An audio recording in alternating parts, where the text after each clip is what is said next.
министрдің орынбасары карантиндік шаралардың сақталуын тексерді. Ералы Тоғжанов локдауннан кейін бір апта өткен соң орталық сауда орындарының жұмысымен танысты. Кездесу барысында вице-премьер адамдардың көп шоғырлануын болдырмау үшін жұмыс уақытын ұзарту мәселесін қарастыратындарын жеткізді.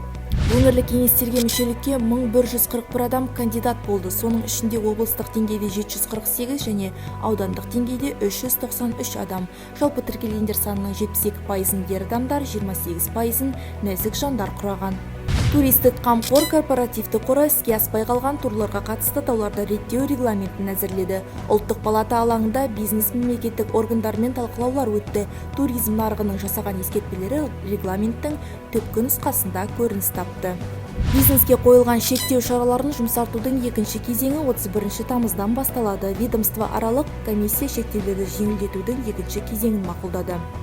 Ұлттық палата кәсіпкерлердің өтініштері негізінде экономика министрлігі алдында кәсіпкерлерге бизнестің жол картасы 2025 мемлекеттік бағдарламасы аясында берілген мерзімі 4 жылдан асып кеткен несиелерді қайта қаржыландыруға мүмкіндік беруді ұсынды.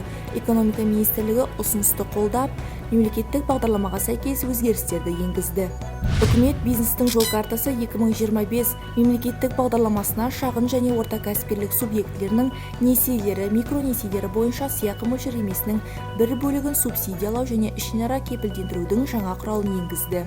300 мыңнан астам кәсіпкер Инфо Қазақстан порталына өтінім берген.